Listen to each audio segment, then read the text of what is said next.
बहुत पुरानी बात है। किसी नगर में राधेश्याम नाम का एक नवयुवक रहता था। बेचारे के माँ बाप स्वर्ग सिधार चुके थे। गरीब होने के कारण उसके पास अपना खेत भी नहीं था। वो दूसरों के खेतों में दिन भर छोटे मोटे काम करता और बदले में खाने के लिए आटा दाल चावल ले आता।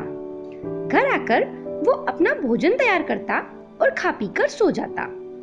उसका जीवन ऐसे ही संघर्षपूर्ण चल रहा था। ऊपर से एक नई मुसीबत उसके पीछे पड़ गई। एक दिन उसने अपने लिए 4 रोटियां बनाई। हाथ मुंह धोकर जब वो वापस आया तब तक रोटियां 3 ही बची थी। दूसरे दिन भी बिल्कुल वैसा ही हुआ। तीसरे दिन उसने रोटियां बनाने के बाद उस स्थान पर नजर रखी। उसने देखा कि कुछ देर के बाद वहां एक मोटा सा चूहा आया और एक रोटी उठाकर वहां से ले जाने लगा। राधेश्याम तैयार था और उसने फौरन चूहे को पकड़ लिया। चूहा बोला, भैया मेरी किस्मत का क्यों खा रहे हो? मेरी चपाती मुझे ले जाने दो।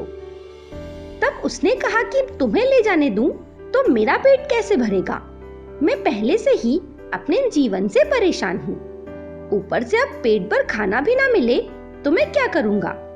न जाने मेरे जीवन में खुशहाली कब आएगी। इस पर चूहे ने कहा, तुम्हारे सारे सवालों का जवाब तुम्हें मतंग ऋषि दे सकते हैं। राधेश्याम ने पूछा, वो कौन है? तब चूहे ने उत्तर दिया, वो एक पहुंचे हुए संत हैं। उत्तर दिशा में कई पर्वतों और नदियों को पार करके ही उनके आश्रम तक पहुंचा जा सकता है। तुम उन्हीं के पास जाओ, वही तुम्हारा उद्धार करेंगे। राधेश्याम ने चूहे की बात मान ली और अगली सुबह वो खाने पीने की गठरी बांधकर मतंग ऋषि के आश्रम की ओर बढ़ चला। काफी दूर चलने के बाद उसे एक हवेली दिखाई दी। राधेश्याम वहां गया और रात भर के लिए शरण मांगी। हवेली की मालकिन ने पूछा, बेटा तुम कहाँ जा रहे हो? तो राधेश्याम ने कहा, मैं मतंग ऋषि के आश्रम जा रहा हूँ। मालकिन ने बोला, बहुत अच्छा। उनसे मेरे एक प्रश्न का उत्तर भी मांग लेना कि मेरी बेटी 20 साल की हो गई है। वो देखने में अत्यंत सुंदर है, उसके अंदर हर प्रकार के गुण भी विद्यमान हैं, लेकिन बेचारी ने अभी तक एक शब्द भी नहीं बोला है। तुम उनसे पूछना कि वो कब बोलना शुरू करेगी। और ऐसा कहते कहते मालकिन रो पड़ी। राधेश्याम बोला, जी आप परेशान ना हो, मैं आपका उत्तर जरूर लेकर आऊंगा। अगले दिन वो वहां से आगे चल दिया। रास्ता बहुत ज्यादा लंबा था। रास्ते में उसे बड़े बड़े बर्फीले पहाड़ मिले। उसे समझ नहीं आ रहा था कि इन्हें कैसे पार करूं। समय बीत रहा था। तभी उसे एक तांत्रिक दिखाई दिया जो वहां बैठकर तपस्या कर रहा था। राधेश्याम तांत्रिक के पास गया और उससे बोला कि मुझे मतंग ऋषि के दर्शन के लिए जाना है। मैं वहां कैसे जाऊं? रास्ता तो बहुत ही परेशानी वाला लग रहा है। तांत्रिक ने कहा, मैं तुम्हारा सफर आसान बना दूंगा, पर तुम्हें मेरे प्रश्न का उत्तर लाना होगा। राधेश्याम बोला, किंतु जब आप मुझे वहां पहुंचा सकते हैं तो आप स्वयं क्यों नहीं चले जाते? तब तांत्रिक ने कहा, क्योंकि मैंने इस स्थान को छोड़ा तो मेरी तपस्या भंग हो जाएगी। राधेश्याम ने कहा, ठीक है, आप अपना प्रश्न बताएं। तब तांत्रिक बोला, तुम उनसे पूछना कि मेरी तपस्या कब सफल होगी, मुझे ज्ञान कब मिलेगा। राधेश्याम ने कहा, ठीक है, मैं इस प्रश्न का उत्तर जरूर लाऊंगा। इसके बाद तांत्रिक ने अपनी तांत्रिक विद्या से उसे पहाड़ के पार करा दिया। अब आश्रम तक पहुंचने के लिए सिर्फ एक नदी ही पार करनी थी। राधेश्याम इतनी विशाल नदी को देखकर घबरा गया। तभी उसे नदी के किनारे एक बड़ा सा कछुआ दिखाई दिया। राधेश्याम ने कछुए से मदद मांगी और कहा कि आप मुझे अपनी पीठ पर बैठाकर ये नदी पार करा दीजिए। कछुए ने कहा, ठीक है। जब दोनों नदी पार कर रहे थे तो रास्ते में कछुए ने पूछा कि तुम कहाँ जा रहे हो?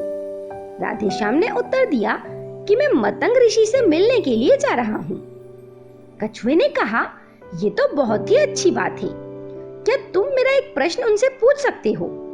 राधेश्याम ने कहा, जी जरूर, आप अपना प्रश्न बताएं। कछुए ने कहा, मैं एक असाधारण कछुआ हूँ जो समय आने पर ड्रैगन बन सकता है। 500 सालों से मैं इसी नदी में हूँ और ड्रैगन बनने की कोशिश कर रहा हूँ। आखिर मैं ड्रैगन कब बनूंगा? बस ये उनसे पूछकर आ जाना। नदी पार करके कुछ दूर जाने पर मतंग ऋषि का आश्रम दिखाई देने लगा। आश्रम में प्रवेश करने पर शिष्यों ने राधेश्याम का स्वागत किया।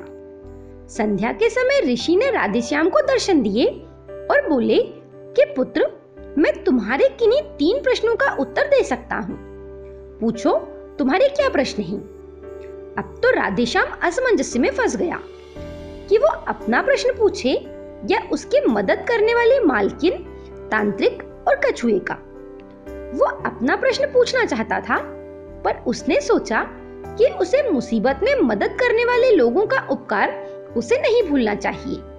उसे ये नहीं भूलना चाहिए कि उसने उन लोगों से उनके प्रश्नों के उत्तर लाने का वादा किया है। उसी पल उसने निश्चय किया कि वो खूब मेहनत करेगा और अपनी जिंदगी बदल देगा। लेकिन इस समय उन 3 लोगों की जिंदगी में बदलाव लाना जरूरी है। और यही सोचते सोचते उसने ऋषि से पूछा कि हवेली के मालकिन की बेटी आखिर कब बोलेगी। ऋषि ने कहा जैसे ही उसका विवाह होगा वो बोलना शुरू कर देगी।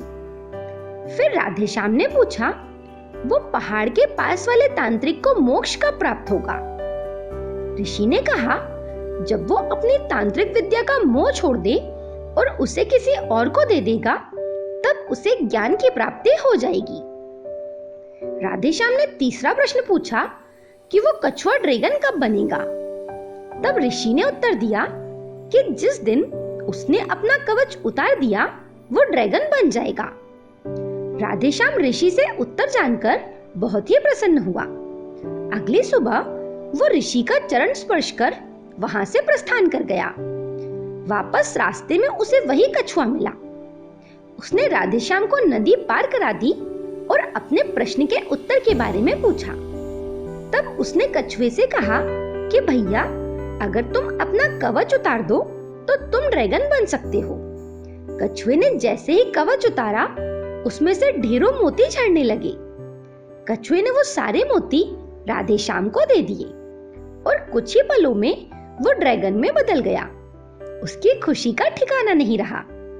उसने फौरन राधेश्याम को अपने ऊपर बैठाया और बर्फीली पहाड़ियां पार करा दी। थोड़ा आगे जाने पर उसे वो तांत्रिक मिला। राधेश्याम ने उसे ऋषि की बात बता दी कि जब आप अपनी तांत्रिक विद्या किसी और को दे देंगे तो आपको ज्ञान की प्राप्ति हो जाएगी। तांत्रिक बोला, अब मैं कहां और किसे ढूंढने जाऊंगा? ऐसा करो, तुम ही मेरी विद्या ले लो। और ऐसे कहते हुए तांत्रिक ने अपनी सारी विद्या राधेश्याम को दे दी और अगले ही क्षण उसे ज्ञान प्राप्ति की अनुभूति हो गई। अब राधेश्याम वहां से आगे बढ़ा और तांत्रिक से मिली विद्या के दम पर वो जल्द ही हवेली पहुंच गया। मालकिन ने उसे देखते ही पूछा कि मतंग ऋषि ने क्या कहा मेरी बेटी के बारे में। राधेश्याम ने उत्तर दिया कि जिस दिन आपकी बेटी की शादी हो जाएगी वो बोलने लगेगी। ये सुनकर मालकिन बहुत खुश हुई और बोली, तो फिर देर किस बात की? तुम इतनी बड़ी खुशखबरी लेकर आए हो तो भला तुमसे अच्छा लड़का उसके लिए कौन हो सकता है। और फिर दोनों की शादी करा दी गई और सचमुच शादी के बाद वो लड़की बोलने लगी। राधेश्याम अपनी पत्नी को लेकर गांव पहुंचा। उसने सबसे पहले उस चूहे को धन्यवाद दिया और अपनी नई हवेली में उसके लिए भी रहने की एक जगह बनवा दी। कभी जीवन से हार चुके राधेश्याम के पास आज धन दौलत, परिवार, ताकत सब कुछ था, सिर्फ इसलिए क्योंकि उसने अपने प्रश्न का त्याग किया था। उसने खुद से पहले दूसरों के बारे में सोचा था और यही जीवन में कामयाब होने का फॉर्मूला है। ये मत पूछिए कि औरों ने आपके लिए क्या किया, ये सोचिए कि आपने औरों के लिए क्या किया। जब आप इस सेवा भाव के साथ दुनिया की सेवा करेंगे और दूसरों के लिए अपनी इच्छा का त्याग करेंगे तो ईश्वर आपके जीवन में भी चमत्कार जरूर करेगा और त्याग की ताकत से आपको जीवन की हर खुशियां सहज ही प्राप्त हो जाएंगी। ये कहानी आपको कैसी लगी मुझे कमेंट करके जरूर बताएं। मेरे साथ बने रहने के लिए आप सभी का धन्यवाद।